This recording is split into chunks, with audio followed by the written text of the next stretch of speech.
आगे खास करके श्लेष्मिक ग्रहणी के बारे में, चिकित्सा के बारे में बताया हुआ है। ग्रहण्याम श्लेष्म दुष्टायाम वमितस्य यथाविधि, मतलब श्लेष्मिक ग्रहणी में शुरुआत में हमें वमन कर्म करना है और ये भी विधिवत वमन कर्म करना है। और उसके बाद में कट्वम्ल लवण क्षार तिक्तश्च अग्नि विवर्धयेत। अब उसके बाद अग्नि विवर्धन जो करना है वो कटु, अम्ल, लवण, क्षार और तिक्त, इनसे अग्नि का वर्धन करना है। उसके बाद जो द्रव्य देने हैं, हमेशा ये ध्यान रखो, संहिता में पहले चिकित्सा सूत्र दिया जाता है। चिकित्सा सूत्र के बाद में एक जनरल इंडिकेशन दिया जाता है कि आपको कौन से रसों का प्रयोग करना है, और उसके बाद उसके एग्जाम्पल के लिए द्रव्य दिए जाते हैं।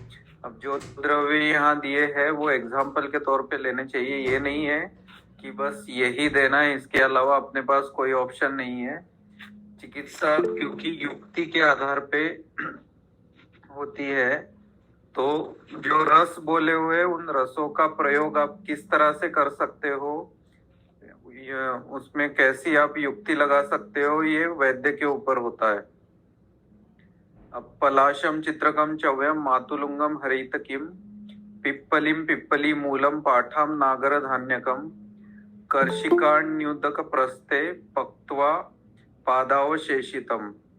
अब ये सारे जो द्रव्य है ये जल में इसका पाक करके 1/4 रखना है, पादशेष रखना है। पानी अर्थम प्रयुंजित यवागुम तैश्च साधेत। यही जो है ये पान के लिए पानी अर्थ बोला है। जब भी प्यास लगे तब यही पानी दिया, इसे क्वाद भी हम बोल सकते हैं, यही क्वाद देना है पीने के लिए। और इसी पानी से बना हुआ या इसी क्वाद से जब भी आप यवागु बनाओगे तो इसी क्वाद का प्रयोग उसको बनाने के लिए करना है। शुष्क मूलक यूषेण कौलथेनाथवा पुनः, या फिर शुष्क मूलक यूष या फिर कुलत्थ यूष जो है वो कट्वम्ल क्षार पटुना लघु न्यन्नानि भोजेत। अब इसमें जो शुष्क मूलक का यूष या कुलत्थ का यूष, कटु, अम्ल, क्षार और पटु मतलब लवण, इनके साथ ये लेना है। और इसके अलावा लघु आहार ही लेना है, भोजन में लघु आहार ही लेना है। अम्लम चानु पिबेत तक्रम तक्रारिष्टम अथापि वा। तक्रपान वहां पे करना है या फिर तक्रारिष्ट भी दे सकते हैं। मदिराम मध्वरिष्टम वा निगदम सीधु में हुआ। मदिरा आप दे सकते हो, मध्वरिष्ट दे सकते हो और निगद सीधु दे सकते हो। ये इसमें से जो भी आसानी से मिल जाए। अभी शुष्क मूलक यूष भी आसानी से आप बना के लेने के लिए बोल सकते हो। कुलत्थ यूष सबसे आसान है। कुलत्थ का यूष मतलब कुलत्थ की दाल आसानी से मार्केट में मिल जाती है, और उसका यूष लेने के लिए वहां पे आप बोलना है कि आहार में क्या लेना है, तो आप सिंपल से बोल सकते हो कि यूष लेना है। यूष में भी अगर ग्रहणी दुष्टि है, श्लेष्मिक ग्रहणी है, तो वहां पे कुलत्थ का प्रयोग कर सकते हैं। मतलब जरूरी नहीं कि हर बार, जनरली आप लोगों के दिमाग में होता है कि यूष मतलब केवल मुद्ग यूष ही देना है, तो ऐसा नहीं है। आप अपने हिसाब से उसमें परिवर्तन कर सकते हो। और जहां जहां पे इंडिकेशन है, जैसे अर्श में भी इंडिकेशन है कुलत्थ यूष का, यहाँ ग्रहणी में भी और खास करके श्लेष्मिक ग्रहणी में इंडिकेशन है, तो कुलत्थ यूष का काम जो है वो बहुत अच्छा होता है। तो इसका प्रयोग आप आसानी से कर सकते हो। और कुलत्थ यूष के साथ में बोला हुआ है कट्वम्ल क्षार पटु, कटु, अम्ल, क्षार और लवण, इनका प्रयोग जो है इसके साथ करवाना है। उसके बाद में बोला है द्रोणम मधुक पुष्पाणाम विडंगानाम ततोर्धतः। मधुक पुष्प या फिर विडंग चित्रकस्य ततोर्धस्य तथा भल्लातकाडकम मंजिष्टाष्टफलम चैव त्रिद्रोणेपाम विपाचेत। अब ये इसका प्रमाण बोला है, एक एक चीज जो है उत्तरोत्तर कम कम होती जाती है, द्रव्यों की मात्रा आधी आधी मात्रा लेने के लिए बोला हुआ है। अब इससे जल का पाचन मतलब क्या बोलते हैं, इससे इससे क्वाथ बनाना है। और ये 1/3 क्वाथ है, 3 द्रोण लेने के लिए बोला है और 1 द्रोण शेष रखने के लिए बोला है। अब उसके बाद में इसे शीत करके मध्वर्धाड़क संयुतम, मधु इसमें मिलाना है। एला मृणाला गुरुभी चंदनेन च रूषिते। अब ये रूषित मतलब क्या करना है, इसका ये गंध द्रव्य बोले हुए हैं, इन गंध द्रव्यों का इसमें प्रक्षेप आप मिला के दे सकते हो।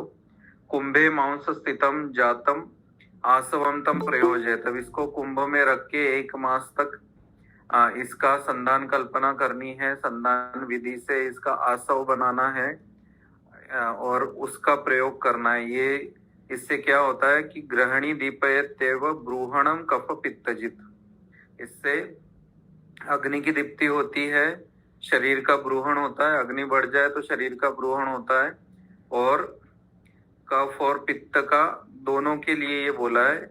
और शोथ भी इससे कम होता है, कुष्ठ भी कम होता है, किलास भी कम होता है, प्रमेह के लिए भी ये फायदेमंद है। ये मधु का सव है। मधु का सव जनरली मार्केट में भी मिलता है, और आप इस विधि से आप खुद को अगर इंटरेस्ट है तो खुद बना के भी आप ऐसे दे सकते हो। और मधु का सव का जो रोगाधिकार है, सॉरी जो फलश्रुति है, वो फलश्रुति हमने देख ली है, उसमें कफ और पित्त दोनों पे काम करने वाला ये है। अब एक चीज यहाँ पे ध्यान रखने वाली ये है कि हमने पहले वातज ग्रहणी के बारे में देखा, वहां घृत का प्रयोग सबसे ज्यादा है। और जब अभी हम कफज ग्रहणी के बारे में देख रहे हैं, यहाँ पे संधान कल्पना का प्रयोग ज्यादा है। आसव या अरिष्ट या चूर्ण, इनका प्रयोग यहाँ पे ज्यादा है। तो इसका कारण क्या है, इसके लिए पिछले भी बात हुई थी। इसका जवाब ग्रहणी अध्याय में ही दिया हुआ है कि किस कंडीशन में किसके वजह से अग्निमांद्य होता है, तो हमें क्या प्रयोग करना है, कहाँ हमें आसव अरिष्ट का प्रयोग करना है, कहाँ पे हमें घृत सिद्ध घृतों का प्रयोग करना है, कहाँ पे हमें चूर्णों का प्रयोग करना है, कहाँ पे हमें क्वाथ का प्रयोग करना है। ये सभी चीजें इसी अध्याय में इसका जवाब मिलेगा आपको। उसके बाद है मधुक पुष्प स्वरसम श्रुतम अर्धक्षयीकृतम क्षौद्रपादयुतम शीतम पूर्ववत सन्निधापयत। मतलब इसी के तरह मधुक पुष्प स्वरस जो है वो अर्धश्रुत करके क्षौद्र उसमें मिला के शीत करने के बाद ही क्षौद्र मिलाना है। ये बार बार यहाँ पे इन्होंने भी बताया हुआ है। और पूर्ववत जो है इसका संधान कल्पना से आसव बनाना है। अब इससे क्या होगा, तम पिबन ग्रहणी दोषान जयत सर्वान हिताशनः। सभी ग्रहणी दोषों के लिए ये उत्तम औषधि है। तद्वत द्राक्षेक्षु खरजूर स्वरसा नासुतान पिबेत। अब इसी तरह से द्राक्षा, इक्षु और खरजूर, इनके स्वरस का आसुत करके, मतलब इनका आसव बना के इसका पान भी कर सकते हैं। तो मार्केट में द्राक्षासव मिल जाता है, खरजूरादि मंथ मिलता है। खरजूरादि मंथ जो है उसका संधान कल्पना से आप बना सकते हो। एक सिंपल वृद्ध वैद्याधिकार में एक खरजूर का एक योग आता है। यहाँ पे अभी खरजूर का नाम आया, संधान की बात आई, इसलिए ये मैं बताता हूँ। ये मैंने बहुत से पेशेंट में इसको यूज भी किया है।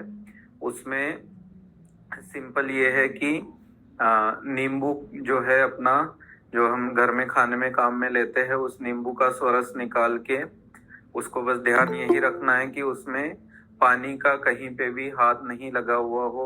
वो धोने के बाद अच्छे से सुखा के फिर उसका स्वरस निकालना है, नींबू रस निकालना है। और उसमें जो छुआरे आते हैं, काले रंग वाले छुआरे, उसके टुकड़े करके उसमें डालने हैं और उसमें जितना नींबू का रस है उसका आधा आर्द्रक स्वरस उसमें मिलाना है। उसमें भी ध्यान रखना है कि कहीं पे भी गीलापन नहीं हो, क्योंकि गीला थोड़ा सा भी ये हो जाए, पानी का हाथ लग जाए तो इसमें फंगस लगने के चांस होते हैं। और ये सब मिला के, ये 3 चीजें मिला के इसको संधान विधि के हिसाब से धान्य राशि में 1 महीने के लिए रखना है। अब ये अचार की तरह इनको बोला है, अचार की तरह इसका प्रयोग कर सकते हैं, या सुबह सुबह खास करके जो जिनमें महिलाओं में अनार्तव होता है, अग्नि दृष्टि होती है और जिसके वजह से बलक्षय होता है, जिनमें पांडुता ज्यादा होती है कि पांडुता के वजह से बहुत ज्यादा है, इस अवस्था में ये बहुत अच्छा काम करता है। खास करके महिलाओं के लिए ये बहुत अच्छा काम करता है जिनका अग्निमांद्य है। और ऊपर जो है, जो फलश्रुति हमने देखी है ये जो मधुकासव की, तो इसमें शोथ, कुष्ठ, किलास, प्रमेह ये भी है। तो ये शोथ में भी, ये जो कल्प मैंने अभी बताया, ये शोथ में भी अच्छा काम करता है। और शोथ जब हम पढ़ेंगे तो और इसका आपको अच्छे से समझ में आएगा। और शोथ अभी के हिसाब से शोथ के हम हेतु देखेंगे तो उसमें अग्नि विकृति तो होती है। और अभी जो कॉमनली मिलने वाला शोथ है महिलाओं में, उसका एक प्रकार जो है वो हाइपोथायराइडिज्म है। और जिसमें ये कल्प अगर आप काम में लेते हो तो इनका रोल काफी अच्छा आपको देखने को मिलेगा। बस आपको अवस्था देख के ये तय करना है कि यहाँ पे हमें कौन सा कल्प यूज करना है। उसके आगे है प्रस्थो दुरालभायाश द्वौ प्रस्थ आमलकस्य च दंति चित्रक मुष्टि द्वे प्रत्यग्रम चाभयाशतम चतुर्द्रोणेम्बस पक्त्वा शीतम द्रोणावशेषितम सगुण द्विशतम पूतम मधुना कुडवायुतम तद्वत् प्रियंगो पिप्पल्या विडंगानाम च चूर्णितै। अब ये दुरालभा का है, इसमें दंती आदि जो है वो सारे द्रव्य मिले हुए और यहाँ पे गुड़ का प्रयोग किया हुआ है। पहले मधु का प्रयोग था, अभी वैसे ही यहाँ पे गुड़ का प्रयोग किया हुआ है। अब ये कुड़वैर घृत कुंभस्तम पक्षात जातम तथा पिबेद। अब ये घृत लिप्त कुंभ में ये 15 दिन रख के उसके बाद में उसका पान करवाना है। अब इससे क्या क्या फलश्रुति है? ग्रहणी, पांडुरोग, अर्श, कुष्ठ, विसर्प और मेह। आप देखोगे कि जो ये कॉम्बिनेशन है व्याधियों का, ये लगभग सारा एक दूसरे से मिलता जुलता ही है। तो इस कॉम्बिनेशन का हमेशा ध्यान रखना है और ये लगभग एक दूसरे से जुड़े हुए होते हैं। अब इससे क्या होगा? और फलश्रुति में आगे है स्वरवर्ण करश्चेष रक्त पित्त कफापह। अब रक्त पित्त पहला पित्त और कफ पे काम करने वाला था मधुकासव। अब ये दुरालभासव जो है इसमें रक्तगामिता ज्यादा है। इसमें कुछ द्रव्य ऐसे हैं जो रक्त के ऊपर भी काम करते हैं। तो ये रक्त पित्त और कफ, इस कंडीशन में ये अच्छा काम करता है। तो जैसे कल ही एक बात किसने क्वेश्चन कर, परसों किसी ने क्वेश्चन पूछा था कि श्लेष्म ग्रहणी है और उसमें उसके साथ उनको अल्सर भी है, तो इस कंडीशन में ये दुरालभासव काफी अच्छा काम करेगा।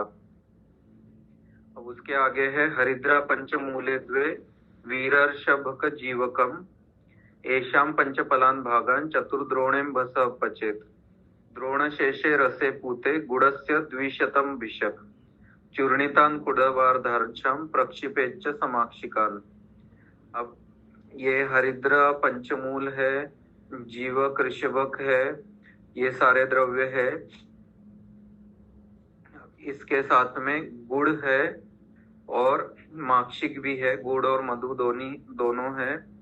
प्रियंगु, मुस्ता, मंजिष्ठा,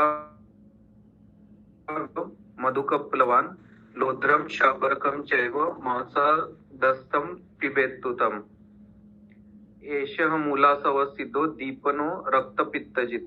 अब ये मूलासव जो है ये दीपन है और रक्तपित्तन जित भी है। आनाह कफ रुद्रोग पांडुरोग रोगांग साधनुत। यहाँ पे कॉम्बिनेशन थोड़ा सा बदल गया है। आनाह है, कफ रुद्रोग है। अब कफज रुद्रोग में बोला हुआ है कि हृदय मनम जो कफज ग्रहणी में भी है, रुद्रोग में भी मंदता है। तो कफ के लक्षण जहाँ अत्यधिक है उस जगह पे उसके साथ में रक्तपित्त की दृष्टि भी है, तो उस जगह आप ये मूलासव का प्रयोग कर सकते हो। उसके आगे है पिंडासव। प्रास्तिकम पिप्पली पिष्ट्वा गुड़म मध्यम विभीतकात् उदक प्रस्थ संयुक्तम यवपल्ले निधापयेत् तस्मात् फलम सुजातात्तु सलिलांजलि संयुतम पिबेत् पिंडासवो येष रोगानिक विनाशनः स्वस्थोपेनं पिबेन् मांसं नरः स्निग्धः रसाशनः इच्छन् तेषाम् अनुत्पत्तिं रोगाणां येत्र कीर्तितः। अब यहाँ पे क्या है, पिप्पली, गुड़, विभीतक, ये सारे द्रव्य है, ये यव के साथ इसका प्रयोग किया हुआ है। अब इसे पिंडासव कहा हुआ है। अब ये पिंडासव जो है वो स्वस्थ के लिए भी बोला हुआ है कि जो स्वस्थ व्यक्ति है वो भी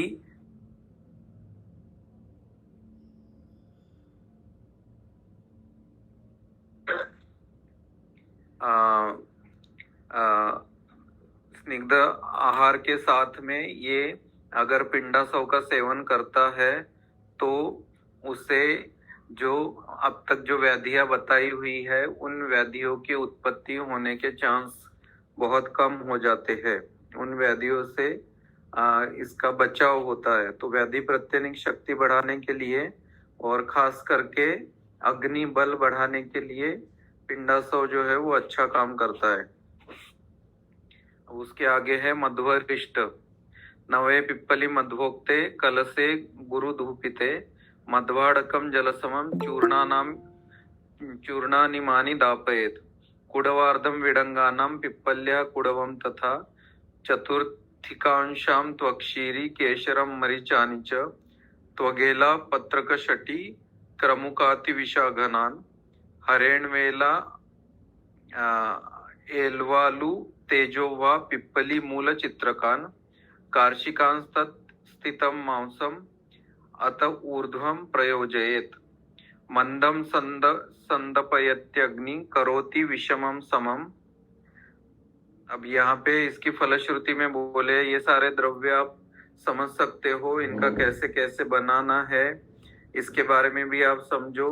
इसमें खास करके जो जिनको बनाना है वैशिष्ट्य कल्पना वाले वो थोड़ा अधिक ध्यान दे के ये चीज पढ़े। हमें ध्यान देना है इसके फलश्रुति पे। फलश्रुति में बोला हुआ है कि मंद अग्नि जो है, मंदाग्नि का अग्नि का संदीपन होता है। विषम अग्नि अगर है किसी में तो वो सम होती है, विषमता उसकी दूर होती है। और हृदपांडु ग्रहणी रोग कुष्ठार्श श्वेथु ज्वरान वातश्लेष्मामयाम चान्यान मध्वारिष्टो व्यपोहति।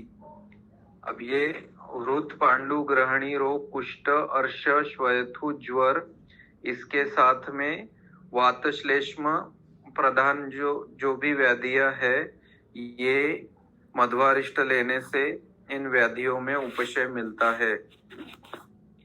उसके आगे है समूला पिप्पली क्षारो दो पंच लवणानि च मातुलुंगा भया रासना शटी मरीच नागरम कृत्वाम समांशम तच्चूर्णम पिबेत प्रातः सुखाम्बुना श्लेष्मिके ग्रहणी दोषे बलवर्णाग्नि वर्धनः एतेरेवो शदे सिद्ध सर्पी पेयम समारुते। अब यहाँ पे क्लियर किया हुआ है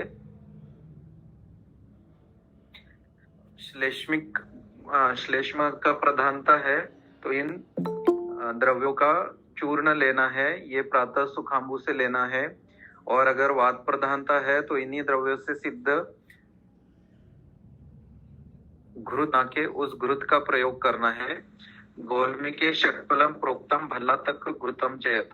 वैसे ही गुल्म व्याधि में जो षट्फल घृत के बारे में बताया हुआ है उसका प्रयोग भी यहाँ कर सकते हो। और भल्ला तक घृत, भल्ला तक के लिए खास करके बोला हुआ है, कफजो न रोगोस्ति न विबंधोस्ति न कंचना यन्न भल्लातकम हन्यात शीघ्रम मेधाग्निवर्धनम। तो कफज रोग और अवरोध जो है कफ के कारण, वो दूर करने के लिए भल्लातक से अच्छा कोई द्रव्य नहीं है।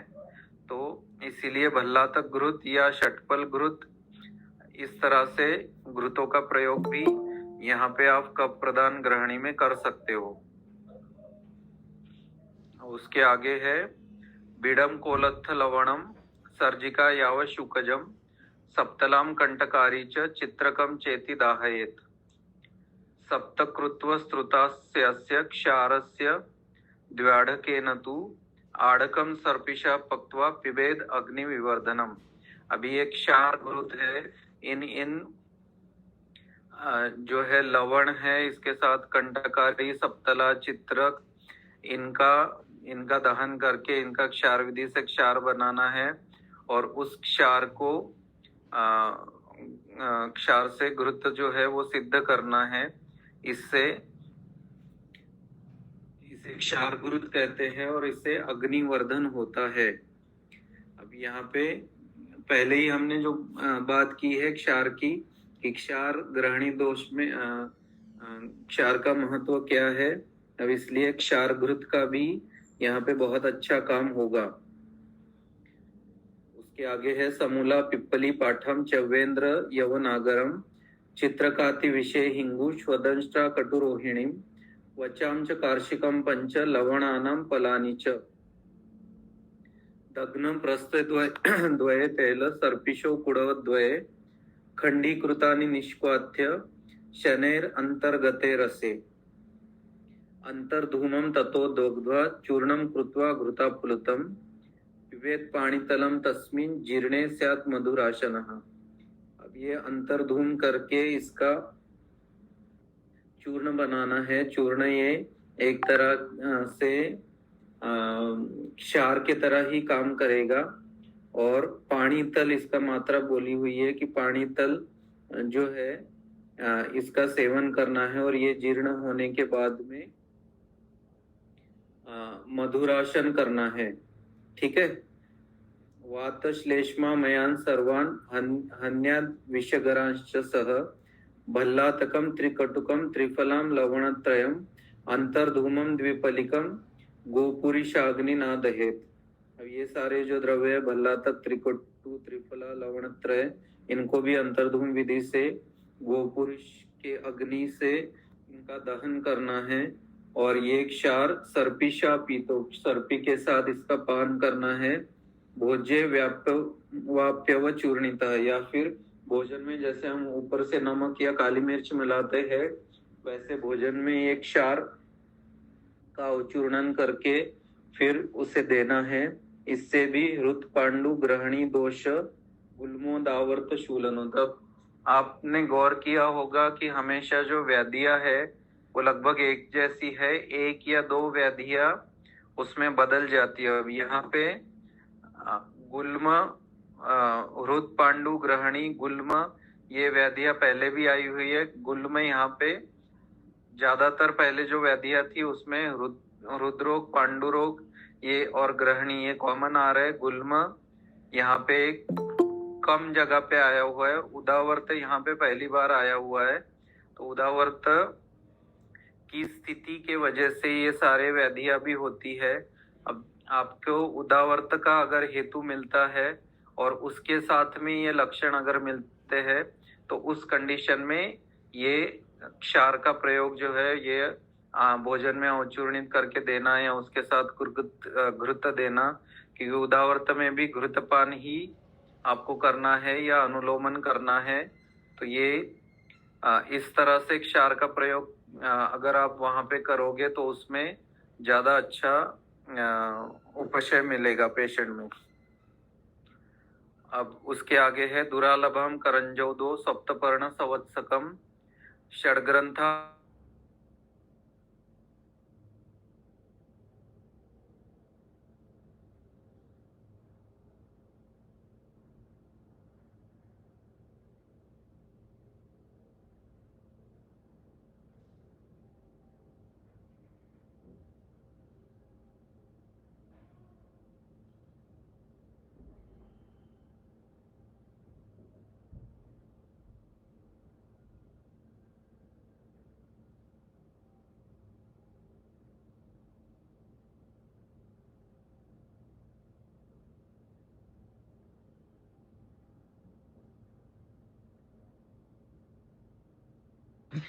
Hello sir.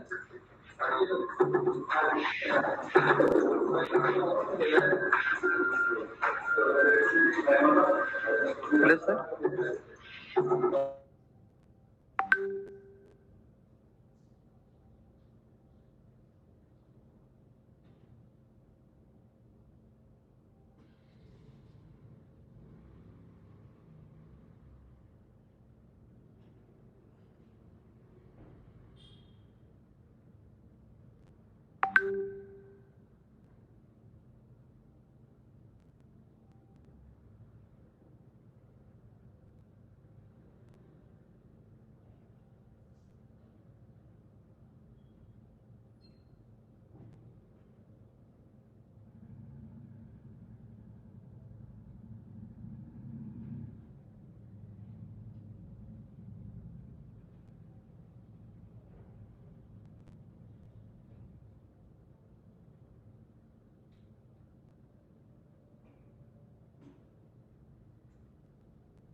Hello sir.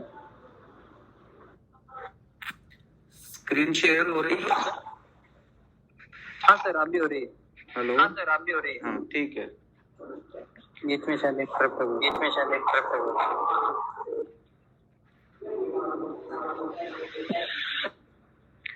ठीक है, कोई म्यूट नहीं है, शायद वो म्यूट कर ले। उसके आगे है दुरालभम करंजोद्वौ सप्तपर्ण संवत्सकम षड्ग्रंथा मदनम मूर्वा पाठा मारगवदम तथा गोमूत्रेण समांशानि कृत्वा चूर्णानि दाहयेत् दग्ध्वा च तम पिबेत् क्षारम ग्रहणी बलवर्धनम। अब ये दुरालभा करण सप्तपर्ण वत्सक षड्ग्रंथा मदन मूर्वा पाठा आरग इनको गोमूत्र के साथ चूर्ण करके इसको वैसे पूर्व विधि के हिसाब से दहन करना है और इससे जो क्षार निकलेगा, ये क्षार जो है ये ग्रहणी बल को बढ़ाने में काम मदद करता है।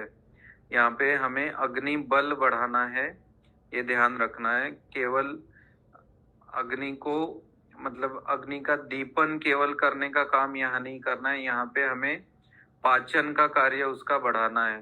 तो इसलिए यहाँ पे क्षार आदि ये सारे द्रव्य दिए हुए हैं। उसके आगे है भूनिम्बम रोहिणी तिक्ता पटोलम निम्ब परपटम दहेन महिष मूत्रेण क्षार एशोग्निवर्धन। अब ये जो भूनिम्ब रोहिणी तिक्ता, पहले आप देखोगे गोमूत्र से जो है यहाँ पे इसका कल्क बनाना है। पहले जो द्रव्य है ये सारे द्रव्य कंपैरेटिवली तीक्ष्ण उष्ण है, कफ पर काम करने वाले हैं। उसके बाद के जो द्रव्य है ये भूनिम्ब रोहिणी तिक्ता पटोल, ये सारे पित्त पे काम करने वाले, और यहाँ पे महिष मूत्र लेने के लिए बोला है। आपको ये भी पता है कि गोमूत्र या गोदुग्ध और महिष का मूत्र या महिष का दुग्ध, इसमें कंपैरेटिवली जो फर्क है वो गुरुता जो है वो महिष मूत्र में भी आएगी और महिष दुग्ध में भी आएगी। तो इस हिसाब से यहाँ पे द्रव्यों का चयन किया हुआ है कि हमें पित्त में जो है वो महिष का मूत्र का प्रयोग करना है। उसके आगे है द्वे हरिद्रे वचा पुष्टम चित्रकम कटुरोहिणी मुस्तम च बस्त मूत्रेण दहेत क्षारोग्नि वर्धनः। अब ये जो आगे का है यहाँ पे बस्त मूत्र लेने के लिए बोला है। बस्त मतलब अजामूत्र यहाँ पे आ गया। यहाँ पे दोनों हरिद्रा है, वचा है, कुष्ठ है, चित्रक है, कुटकी है, ये सारे इनसे बना हुआ क्षार यहाँ पे प्रयोग करना है। उसके आगे है चतुष्पलम सुधा कांडा त्रिपलम लवणत्रयात। यहाँ पे और तीक्ष्ण द्रव्य का प्रयोग किया हुआ है सुधा। सुधा के लिए बोला हुआ है कि सुधा जो है वो तीक्ष्णतम तमा होती है। सभी विरेचन द्रव्यों में सबसे तीक्ष्ण जो है वो सुधा मतलब स्नुही होती है। अब इसके कांड जो है इसके साथ में लवण का प्रयोग है, उसके साथ वार्ता की चरका दष्टौ द्वे चित्रकात फले दग्धानि वार्ताकुरसे गुटिका भोजनोत्तरा भुक्तम पचन्त्याशु काश्वासार्शसामहिता। अब ये कहाँ देनी है? काश, श्वास और अर्श। इस कंडीशन में जहाँ पे ग्रहणी दृष्टि पहले से है, अग्निमांद्य बहुत ज्यादा है और उसके साथ में काश, श्वास और अर्श ये भी व्याधियां है, तो ये सुधा कांड से बनी हुई गुटिका का प्रयोग करना है भोजन के बाद में। प्रतिश्याय रुद्रोग शमनाश्चतः। अब इससे क्या क्या होता है? और विसूचिका, प्रतिश्याय, रुद्रोग, इनका भी शमन होता है। इत्तेषा क्षार गुटिका कृष्णात्रेयण कीर्तिता। कृष्णात्रेय ने इनका वर्णन किया हुआ है। ये क्षार गुटिका हो गई। उसके आगे है वत्सका, ये चतुर्थ क्षार है। वत्सकाति विषय पाठा दुस्पर्शा हिंगु चित्रकम चूर्णीकृत्यम पलाशाग्र क्षारे मूत्रस्रुते पचेत् आयसे भाजने सांद्रा तस्मात् कोलम सुखाम्बुना मध्यर्वा ग्रहणी दोष शोधार्शक पांडुमान पिबेत। अब ये क्षार जो है ये मध्य के साथ या सुखाम्बु के साथ कोल मात्रा में लेने के लिए बोला हुआ है। तो यहाँ पे आपको समझने की बात यही है कि ग्रहणी दृष्टि कैसी है, उसमें दोषों की प्रधानता क्या है, उसके आधार पे आपको क्षार का प्रयोग करना है। जनरली क्षार का प्रयोग करने में आपको वैसे सावधानता तो बरतनी ही है, लेकिन एक डर भी मन में रहता है। अगर आपका डायग्नोसिस प्रॉपर है कि ये ग्रहणी ही है और इसमें ये दोषों की जो है प्रधानता है, तो उसके बाद आप इजीली क्षार का प्रयोग कर सकते हो। और ये जो कंडीशन बोली है कि काश, श्वास, अर्श, अब जहाँ पे आपको ऐसा लगता है कि ये कंडीशन जो है ये हम ट्रीट नहीं कर पाएंगे, इसके लिए हमें पेशेंट रेफर ही करना है। ऐसा काश है कि ये काश ठीक ही नहीं हो रहा है, श्वास वेग बहुत ज्यादा है, अग्निमांद्य बहुत ज्यादा है, पहले से इसको ग्रहणी दृष्टि है, तो उसमें आप सीधे पेशेंट को एंटीबायोटिक पे ले जाने के बजाय क्षार गुटिका का प्रयोग अगर आपके पास अवेलेबल है या आप बना के दे सकते हो, तो इस तरह के क्षार गुटिका का प्रयोग आप कर सकते। और ये आपके ऊपर डिपेंड है कि आप मात्रा कितनी दोगे। यहाँ पे इन्होंने बोला है कि भोजन के बाद देना है। और भुक्तम पचन्त्याशु बोला है, खाने का जो थोड़ी थोड़ी देर में भी आप दे सकते हो, क्योंकि प्राणवायु स्रोत की व्याधियों में या विकृति में मुहुर्मुहु औषधि सेवन करना होता है। अब ये मुहुर्मुहु एक दिन का डोज कितना आप दे सकते हो, ये आपके ऊपर डिपेंड होता है, रुग्ण बल के ऊपर डिपेंड होता है। लेकिन जहाँ जिस कंडीशन में आपको लगता है कि यहाँ हर जगह जैसे आपकी केवल सीतोपलादी चूर्ण या बालसुधा या टंकन इससे ही काम नहीं होता है, कंडीशन के आधार पे हमें काश श्वास में अलग अलग औषधियों का प्रयोग करना पड़ता है। और जैसे ये क्षार गुटिका है तो क्षार गुटिका का प्रयोग आप कर सकते हो। अब यहाँ पे ये भी चीज आपको समझनी होगी कि क्षार गुटिका दी हुई है काश श्वास के लिए, लेकिन वर्णन किया हुआ है ग्रहणी में। तो इस तरह से आपको कई जगह पे ऐसे औषधियों का वर्णन मिलेगा जो कि कुछ अलग अवस्था में उनका प्रयोग करना है। व्याधि तो है, जैसे मान लो श्वास की बात हो गई, जैसे पहले हमने शोथ पे बात कर ली, पांडु पे बात हो गई। तो इस तरह से पांडु के लिए आपको ये औषधियाँ, अगर केवल पांडु है उसके साथ अग्निमांद्य बहुत ज्यादा है तो इसमें वर्णित अब तक के जो क्षार है या फिर जो चूर्ण है उनका प्रयोग, या आसवारिष्ट जो पहले के आए हुए हैं संधान कल्पनाओं के बारे में हमने शोध के बारे में देखा है, तो इनका प्रयोग भी आप कर सकते हो। जरूरी नहीं कि जिसको मुहुर्बद्ध मुहुर्द्रव मल प्रवृत्ति है, ग्रहणी के ही सिर्फ लक्षण है तो ही हम ये देंगे, ग्रहणी नहीं है तो हम मध्वासव नहीं देंगे या क्षार गुटिका हम कि रुग्ण को एक बार मल प्रवृत्ति हो रही है इसलिए हम क्षार गुटिका नहीं देंगे। इस तरह से आपको सोचना नहीं है। रोग की अवस्था देख के आपको तय करना है कि यहाँ पे हमें क्या चीज का प्रयोग करना है, कौन सी औषधि का प्रयोग करना है। उसके आगे है त्रिफला कटबी चव्यम बिल्व मध्यम अयोरजः रोहिणी कटुका मुस्तम कुष्टम पाठम च हिंगु च मधुकम मुष्कक यवक्षारो त्रिकटुकम वचाम विडंगम पिप्पली मूलम स्वर्जिकाम निम्ब चित्रकौ मूर्वाज मोदेन्द्र यवान गुरुचिम देवदारु च कार्षिकम लवणानां च पंचानां पलिकान पृथक भागां दग्नि त्रिकुडवे घृत तैलेन मूर्छितम अंतर्धूमम शनेर दग्ध्वा तस्मात् पाणितलम पिबेत। अब ये सारे जो द्रव्य है इसमें मैक्सिमम कॉम्बिनेशन रसों के कॉम्बिनेशन आप देखोगे, अम्ल रस भी आ गया, तिक्त भी आ गया, कटु रस भी आ गया, कषाय रस भी आ गया, वातानुलोमन करने वाले द्रव्य भी इसमें आ गए।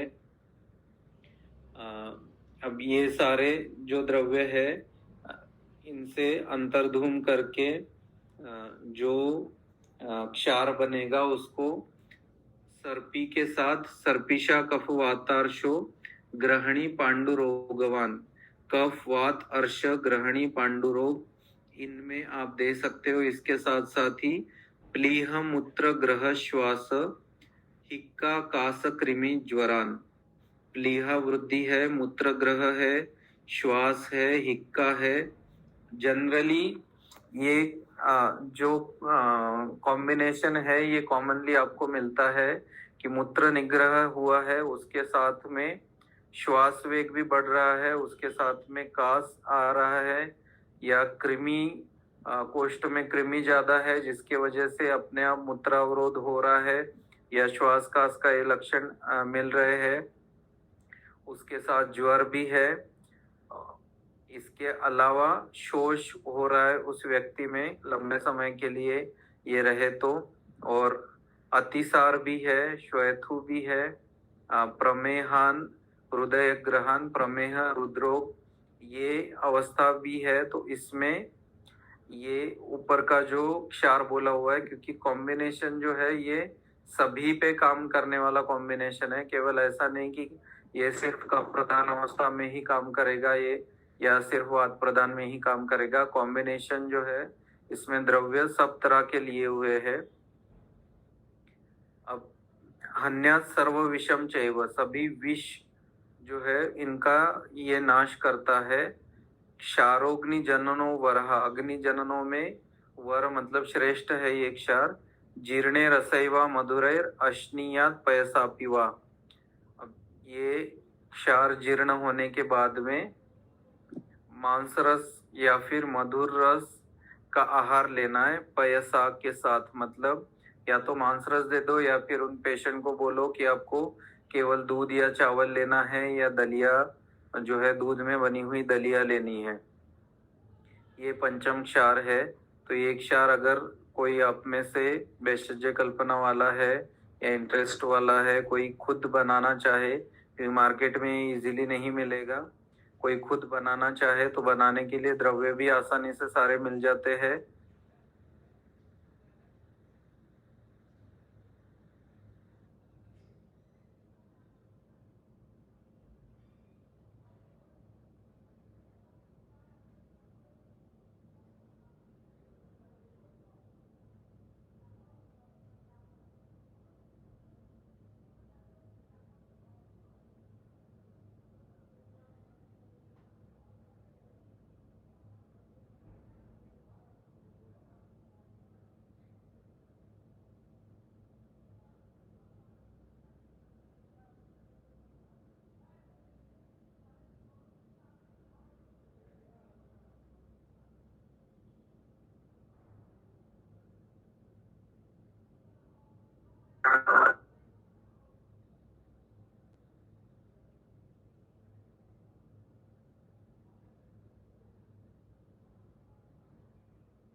हेलो, आवाज आ रही है? हाँ सर, आ रही सर आवाज।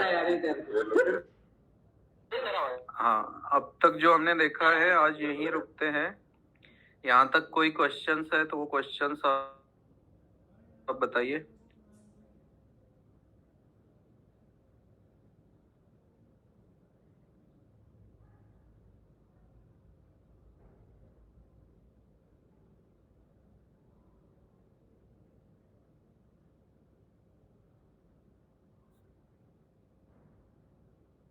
क्वेश्चन नहीं है कोई?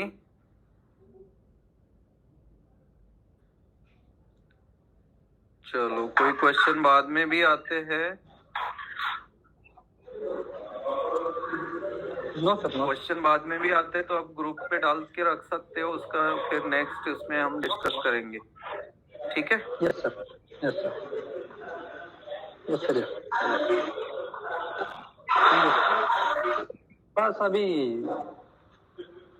Hello sir.